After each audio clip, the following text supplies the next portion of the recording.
Hey everyone, hopefully you're having a good day. My name's Andy, my channel's Finding Value, and I'm getting questions. Thank you for the questions in the comment section. I'm going through reading the comments. It says, hey Andy, I've got $30,000 to invest in metals. I prefer to hold physical rather than stocks, and I totally get you there. Which metal's the best buy, or how would you suggest allocating between gold, silver, and platinum as a hedge against inflation? Now, each of those metals they're different. And it depends on what you feel comfortable doing. That is a major portion of this. Gold, a lot of people don't go to gold because they think it's not going to go anywhere. In a hyperinflation, in a really massive, hyperinflation, and I'm not predicting this, just in a hyperinflation, gold outperforms the rest. Period. That's what it was. That's what it's been in history. Physical gold outperforms everything in a hyperinflation. Maybe so there's some other commodity that outperforms that people demand more so, but gold is one of the best performers in a hyperinflation.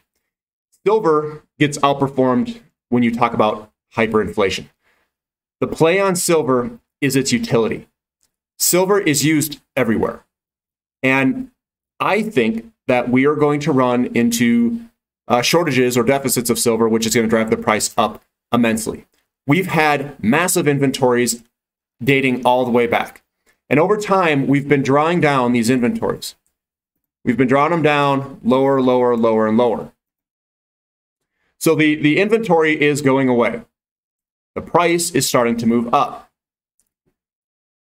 At some point, when we try to do everything in this world that we want to do, it's actually going into an increasing silver demand. Your inventory, when it dries up, just like real estate, the inventory goes down, it dries up, prices are going to rocket. So look,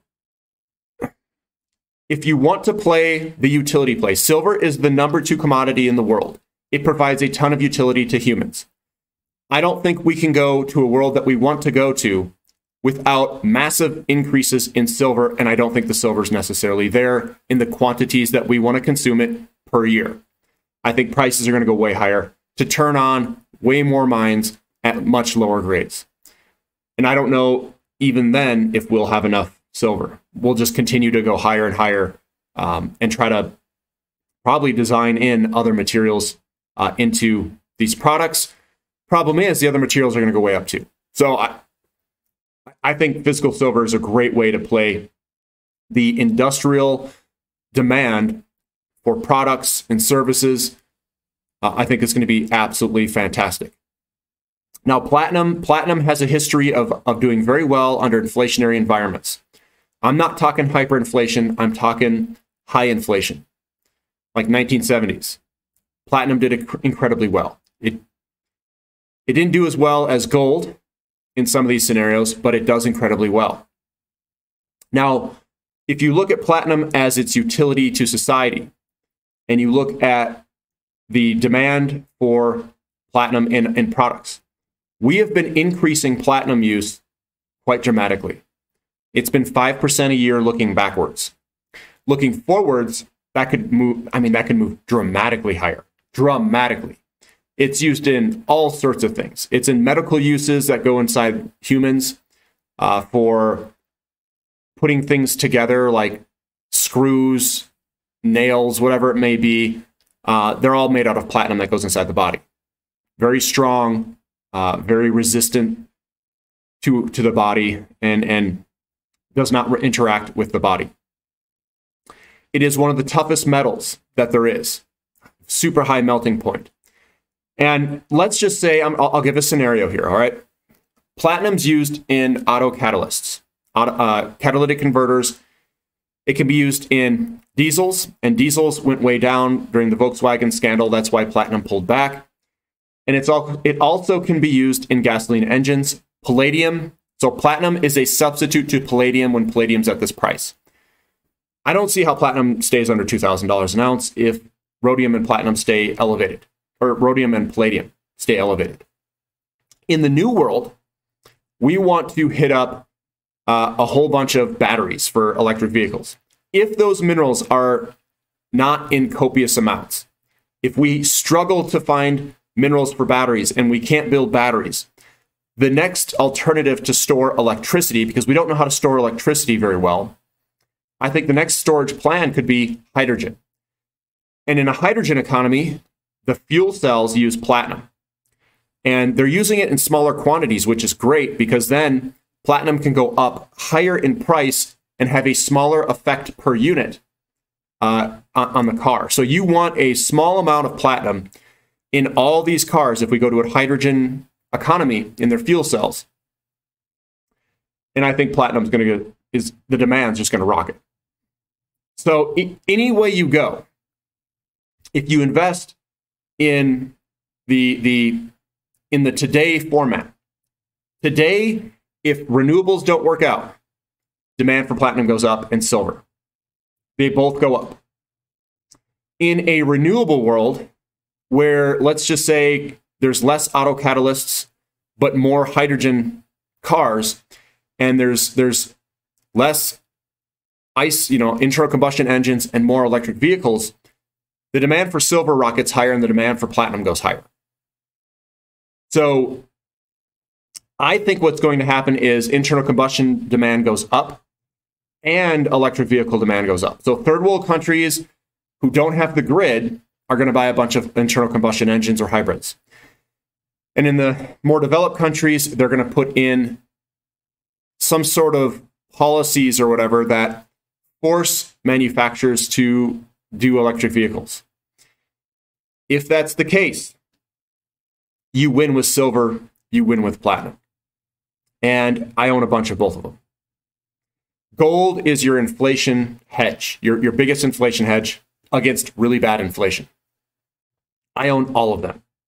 So if I had $30,000 to invest and I wanted to be aggressive and I didn't think the inflation was really going to be that bad, like let's say it's a 1970s type inflation or less, I would hold 20% gold, 50% silver, and 30% platinum for an aggressive portfolio, playing on the aggressiveness of the utility of those metals and playing the utility of it, the need for humans to produce products with those metals in it.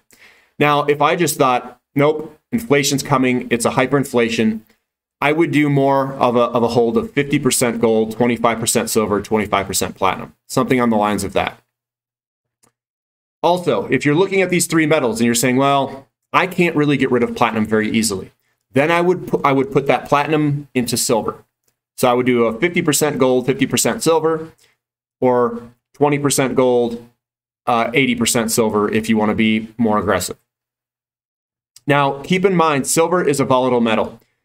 Silver is one that you don't really go into and hold forever. At least this is history. It might be going forward. History, it's been a very volatile, short-lived movements in silver. Now, the chart that's developing in silver is massive. And you're getting this massive cup and handle, and this thing could blow to the upside quite substantially. Gold has a cup and handle, but it's not nearly as large. It's not a 50-year chart pattern or 60-year chart pattern. So the way that I have it is I've got 10 to 20% gold in my portfolio. I've got maybe about 50% silver, and the rest is platinum. So think of 30, 40% platinum, 50% silver, 10, 20% gold. That's what I hold physically. And that's an estimate. I've been accumulating this stuff for many years. I don't keep it at my house. I don't really count this stuff. And the way that I put it in there is I just continue to cost average in. So I don't even know how much I own of. I have estimates, but I don't really know what I own in silver. I know. I don't know. It's just an estimate. I lost count of platinum too. I don't know how much I actually own. And gold, I lost count of that as well. So I don't know the exact quantities, but it's somewhere in that ballpark that I said. And another thing, if you start accumulating a lot of silver, I mean, it takes up a lot of room. It does. It's Platinum takes up like nothing. Same with gold. I mean, you could have $1 million of gold and it's really just a monster box. I mean, it's not a huge box. Silver, I mean, silver's not only less dense, where the actual physical size of it is far greater than platinum and gold. It's also much cheaper. So if you want to buy like $1 million of silver, I mean, that's going to take up a lot of room, especially at the prices that I bought. I mean, that was like $15 to $18. Everything was like $20 or under an ounce, and it just, I mean, it just takes up a lot of room. So that's how I would approach it. And if that sounds good to you, I mean, go for it. Go for it. Another thing is, guys or girls, go to your local dealer. See what it's like to do a transaction there. Ask them questions. Go to the local dealer, figure out where it's at and how it works. That's a very important thing. My local dealer, it is incredibly easy to swap metals. And remember, ask them about when they have to do a 1099 for taxes. Ask them about taxes. Just see what they have to say. Because a lot of them, they don't do 1099s under a certain amount. They're not required by law to do it, and they don't do it. Not saying it's then the responsibility goes on you to pay your taxes. So thanks for listening. If this helped you out, please give me a thumbs up. Leave any more comments or questions in the comment section. And thank you for listening. This is Finding Value.